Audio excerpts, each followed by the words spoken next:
chers téléspectateurs, merci de vous joindre à nous. Notre émission consiste à discuter de la situation sociopolitique et sécuritaire de la République centrafricaine. Nous avons pour invité M. Bomberger Yakété. Monsieur Yakété, bonjour. Bonjour madame. Merci d'avoir accepté notre invitation. Merci, c'est à moi de vous remercier.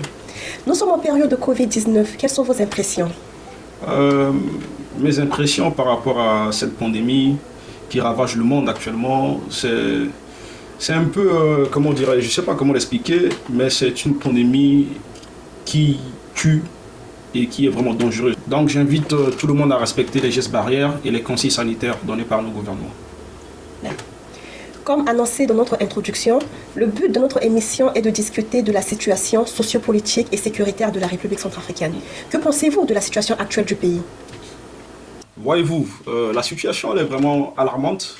Dans un pays, il n'y a pas d'électricité. Il n'y a pas de l'eau. Le peuple ne peut pas boire de l'eau potable. Hein? Et d'ailleurs, l'école qui devait être, comment dirais-je, éduquer nos enfants pour devenir des hauts cadres, il n'y a même pas d'école. L'université, on a une seule université dans ce pays. Vous voyez, c'est tout ça qui font que voilà, nous sommes inquiets de l'avenir de notre pays. Hein? Surtout ce que je venais d'énumérer, hein? Dans un pays où le président de la République est un professeur. Il a enseigné à l'université, il était recteur. Il est devenu président de la République. Mais depuis 4 ans, il n'a même pas construit une université dans ce pays. L'école même, c'est par terre. Les enfants ne vont même pas à l'école. Les enfants, quand ils vont à l'école, ils n'étudient pas. Quand il y a les examens, ils donnent de l'argent au professeur pour qu'il puisse passer les classes. Donc c'est vraiment alarmant. Mais qu'en est-il de la situation sécuritaire? Oh, la situation sécuritaire, elle est catastrophique. Voyez-vous, le gouvernement est de connivence avec les groupes armés. Dans le gouvernement, il y a des membres des groupes armés à la primature. Ils sont là-bas, ils sont des conseillers, des ministres conseillers à la primature. Mais au fond du pays, ils continuent toujours à massacrer la population. Ils tuent la population. Même récemment, à Ndélé, il y avait eu des affrontements entre Goula et Runga, mais c'est les civils qui ont payé le prix. Il y a même un bébé qui était décédé par rapport à leur affrontement. Alors que quelques jours avant, 2 jours avant, le Premier ministre avait reçu Abdoulaye Hissène, qui est le chef d'une faction de FRCAP, je crois que c'est ça le nom de leur groupe rebelle là. Mais le gouvernement n'a rien dit. Ils nous ont annoncé qu'ils ont envoyé le procureur là-bas pour faire les enquêtes, pour essayer de voir les commanditaires. Mais pour nous, c'est juste de l'enfumage. C'est que voilà, ils sont en connivence avec eux. Même Ali Darassa, à Bombari, c'est lui qui règne là-bas. Un Nigérien qui n'est même pas un centrafricain, on lui donne le grade de général. Et eux, ils tuent. Dans la situation vraiment sécuritaire, c'est catastrophique.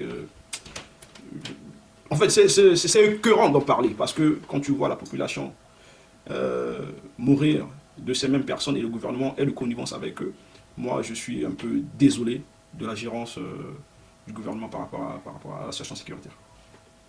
À vous entendre parler, j'aimerais vous poser la question suivante. Avez-vous une appartenance politique, des ambitions politiques? Je pense que les ambitions politiques, pour l'instant, j'en ai pas. Mais je suis un militant du KNK, ça c'est mon parti, qui a pour son président, le président fondateur François Bozé Yangoubonda, et que je profite de cette occasion pour lui présenter encore mes salutations et puis lui dire que voilà, je serai toujours fidèle à ce combat. Pourquoi le KNK? Est-ce parce que votre défunt père fut membre de ce parti? Non, je ne pense pas que ça a rien avec mon défunt père. Hein. Voyez-vous, tout le monde a le droit de choisir le parti à laquelle il peut s'adhérer. Moi, certes, mon père était l'un des acteurs à la création de ce parti, mais non, moi c'est mon parti, le KNK.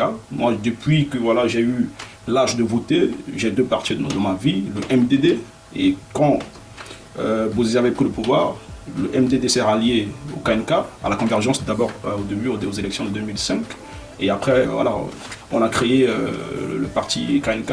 Et donc c'est comme ça que voilà, je me suis adhéré à ce mouvement politique. Mais sinon, ça n'a rien à voir avec mon père. Parce que je suis un grand garçon, je peux choisir le parti à laquelle je peux m'adhérer.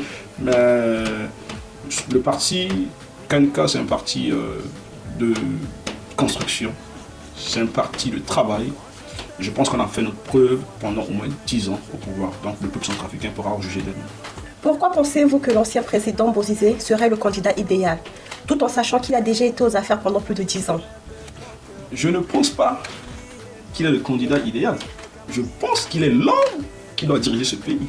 Parce qu'on a vu ses œuvres pendant ces 10 années au pouvoir. Le peuple centrafricain était en sécurité. L'économie marchait. Les gens travaillaient.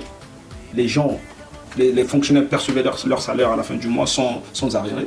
Je pense qu'on a fait beaucoup de choses. La cimenterie devait se lancer en 2009-2010.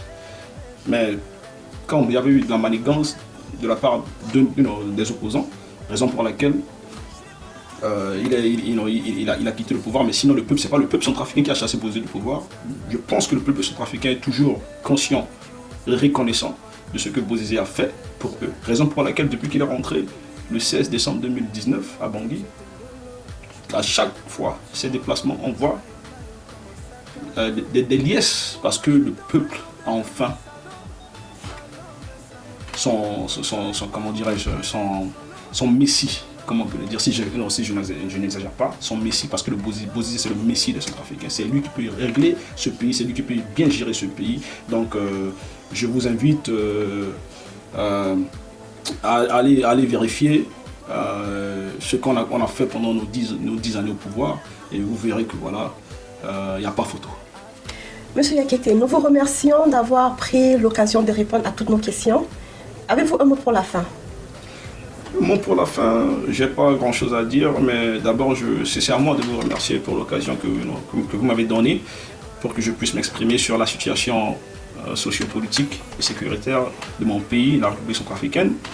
Ce que j'ai à dire pour clôturer cette émission, cette interview, c'est de vraiment souhaiter que au moins un jour le calvaire du peuple centrafricain termine, parce qu'on a beaucoup souffert, des coups d'État en coups d'État, il y a des déplacés partout. Nous souhaitons que ces personnes puissent retourner chez eux, dans leur pays, dans la quiétude, et que nous souhaitons que la sécurité revienne dans notre pays, et que voilà, le peuple centrafricain puisse s'épanouir en toute quiétude. Et je profite encore de cette occasion pour rendre hommage aux personnes décédées récemment lors des affrontements en Ndélé, et toute autre personne qui ont perdu la vie à cause des exactions des rebelles, des groupes armés qui sévissent dans l'arrière-pays. Donc merci beaucoup pour cette occasion. C'était M. Bomberger Yakété, invité à notre micro. Nous vous remercions de nous avoir suivis, et à la prochaine fois avec un nouveau invité.